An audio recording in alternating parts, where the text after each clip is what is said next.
আসসালামু আলাইকুম রহমতুল্লাহি বারাকাতু। সম্মানিত দিনী বৈনকলরে আজকে কয়েকটা আয়াতর অনুবাদ তোরা ব্যাখ্যা করব ইনশাআল্লাহ। সূরা আলে ইমরানের 16 তাকে 18 পর্যন্ত তিনটা আয়াতর।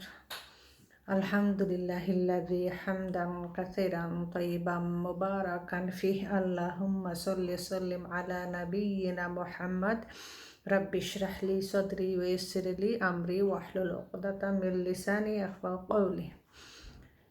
এইসব লোক তারাই যারা বলে, হে আমাদের রব, আমরা ঈমান এনেছি, সুতরাং আমাদের গুনাহ খাতা মাফ করো এবং আমাদেরকে জাহান্নামের আগুন থেকে বাঁচাও। এরা ধৈর্যশীল, সত্যপন্থী, বিনয়াবত, দানশীল, রাতের শেষ ভাগে আল্লাহর কাছে ক্ষমা প্রার্থীকারী। আল্লাহ নিজেই একথার সাক্ষ্য দিচ্ছেন যে তিনি ছাড়া কোনো মাবুদ নেই। ফেরেশতাগণ এবং জ্ঞানবান লোকেরাও সততা ইনসাফের সাথে সাক্ষ্য দিচ্ছে যে প্রকৃতপক্ষে সেই মহাপরাক্রমশালী ও বিজ্ঞানময় ছাড়া আর কেহই মাবুদ হতে পারে না। এই আয়াতগুলার মাঝে আল্লাহ সুবহানাহু ওয়া তাআলা একটা দোয়া শিখাইয়া দিছেন আর অনেক সুন্দর করে বুঝাইয়া দিছেন যে আল্লাহ হইল গিয়া কি একমাত্র, আল্লাহ ছাড়া কোনো মাবুদ নাই যে মানুষের শরিক করে। আল্লাহ হইল গিয়া কি, আল্লাহ লগে কেউ শরিক নাই। আল্লাহ হইল কি ক্ষমতাশালী, তাই আল্লাহ ছাড়া কোনো মাবুদ নাই। মানুষে যে উসিল্লা বানায়, অনেক কিছুর উসিল্লা বানায়, এটা থাকি তাই পবিত্র, তাই লগে পবিত্র। তো যারা কি বুঝে, ফিরিস্তা হলে তাকে তারা তো নিষ্পাপ, তারা কি নূরর তৈরি, তারা আল্লাহরে চিনে, তারা বুঝে যে আল্লাহর কোনো শরিক নাই। আল্লাহ নিজেও সাক্ষী দেন আর তারাও সাক্ষী দেয়। আর যারা কি জ্ঞানবান, কয়টা যারা জ্ঞানবান তারাও সাক্ষী দেয়। তো এটা একটা দোয়া কি, যেমন রাব্বানা ইন্নানা আমান্না ফাগফির লানা যুনুবানা ওয়া কিনা আযাবান নার। হে আমাদের রব, আমরা ঈমান এনেছি, সুতরাং আমাদের গুনাহ খাতা মাফ করো এবং আমাদেরকে জাহান্নামের আগুন থেকে বাঁচাও। যে ইমান আনা হলো কি, যেমন আল্লাহর উপরে আর কি দৃঢ়ভাবে ইমান আনা যে আল্লাহ একজন আসেন, আল্লাহ ছাড়া কোনো মাবুদ নাই, আমরা এক আল্লাহর ইবাদতই করতাম। আল্লাহ লগি রিজেক দাতা, পৃথিবী সৃষ্টি করছেন, সব কিছু সৃষ্টি করছেন আল্লাহ, আর জান দিছেন আল্লাহ। আল্লাহ আমরা মৃত্যু দান করবা, আল্লাহর কাছে আমরা গিয়া আল্লাহর সামনে আমরা খাড়াইতাম হইব, বিচার হইব, সব কিছু আমরা কি বিশ্বাস করছি আর আল্লাহরে মানছি। আর তার কারণে আর কি আমরা যে গুনাহ হাতা আছে, আমরা আতে বইতে সব সময় আমরা কতটা গুনাহ করি, এটা অসংখ্য আগে যে গুনাহ হাতা মাফ চাইব বেশি অংশে আল্লাহরে ডরাইয়া আর কি। তো শিকাইয়া দিরা যে তারা কইব, এটা এখন মানুষে কি তারা কইব, আল্লাহ আমরা ইমান আনছি, আমরা মাফ করে দাও, আমরা গুনাহ খাতা মাফ করে দাও আর জাহান্নামের আগুন থেকে বাঁচাও। জাহান্নামের আগুন নাকি খুব কঠিন যে জাহান্নামের আগুন। তো ডরাইয়া আল্লাহর কাছে কি দোয়া করবার, এটাও কি মুসলমান সকলের লাগি একটা সুন্দর দোয়া আল্লাহ সুবহানাহু ওয়া তাআলা কোরআনের মাধ্যমে শিকাইয়া দিছে। তো এটা বেশি বেশি করে পড়া, আল্লাহ রাব্বানা ইন্নানা আমান্না ফাগফির লানা যুনুবানা ওয়া কিনা আযাবান নার, এটা বেশি বেশি করে পড়া। তো আল্লাহ সুবহানাহু ওয়া তাআলা কইরা এরা হইল কি ধৈর্যশীল, যে কোনো পরিস্থিতি আইলে ধৈর্য ধরে, আর সত্যপন্থী, বিনয়ানত, সত্য আঁকি, যে কোনো পরিস্থিতি আইলেও আঁকি মিশা মাতে না। মিথ্যা বলা মহাপাপ সবে আমরা জানি, কিন্তু মানুষে যদি নিজের মাথায় রেকর্ড করেন দেখ মানে কতখানা কি মিশা মাতায়, অনেক কৌশল করিয়াও আর কি শয়তানে চাই মিশা মাতাইতো। তো যে কোনো পরিস্থিতি আইলে এই মিশা মাতার কারণে আর কি সত্য কথার কারণে যদি বিপদ আয়, তবু বিপদ আহক, আল্লাহ রক্ষা করবা, বিপদ আইলেও আল্লাহ রক্ষা করবা, ওলাহা নাকি মনো সাহস নিয়েও সত্য কথা কইতো।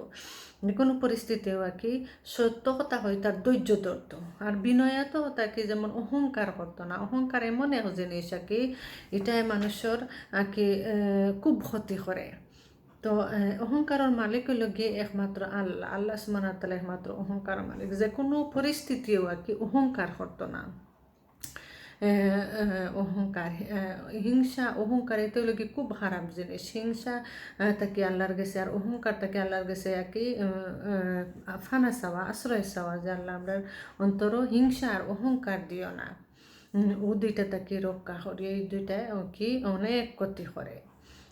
দানশীল, যারা কি দানশীল সবসময় সুস্থ অবস্থায়,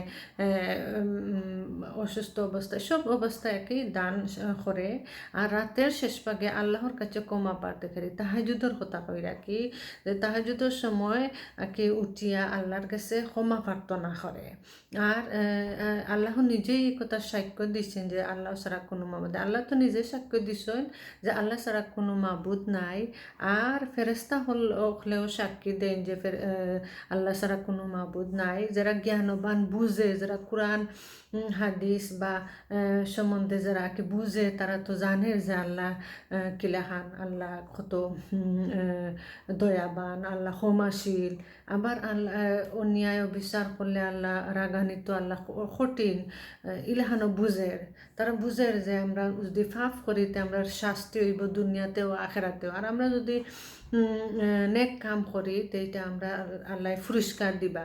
এটা তারা বুঝে, যারা জ্ঞানবান এরা বুঝিয়া কি তারা এই নিজের ইনসাফ দিয়ে সাক্ষ্য দেয়, যে সাক্ষ্য দেয় যে আল্লাহ ছাড়া কোনো মাহবুদ নাই, এই আল্লাহর ইবাদত করো।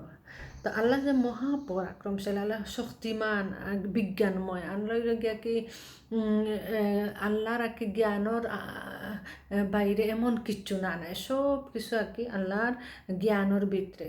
যে লাহান অত আর কি সাত আসমান পৃথিবী সব কিছু আল্লাহ কত সুন্দর করে সাজাইয়া সৃষ্টি করিয়া রাখছ। এটা কত সুন্দর করে সৃষ্টি করছে, এটা একমাত্র আল্লাহর মহাশক্তিশালী ক্ষমতা বান আল্লাহ এটা সুন্দর করে সাজাইয়া রাখছে। তো আল্লাহ সুবহানাহু ওয়া তাআলা এই আয়াতগুলোর মাঝে আকি কতটা আকি শিক্ষা দিরা এই হইল কি আকি দোয়া করতো, একটা দোয়া শিক্ষা দিছেন। আর 2 নম্বর হইল কি ধৈর্য ধরার আর কি উৎসাহ দিয়া দিছেন। সত্যপন্থী থাকো, যে কোনো সৎ পথে থাকতো আকি 3টা। আর বিনয়তাকে নম্র ভদ্রভাবে চলাফেরা করতো, জাহিলিল্লাহন চলাফেরা করতো না। এর বাদে দানশীল 4টা জিনিস। এর বাদে রাতের শেষ ভাগে তাহাজ্জুদের নামাজ পড়ার কথা উপদেশ দিছেন, যে ক্ষমা প্রার্থনা।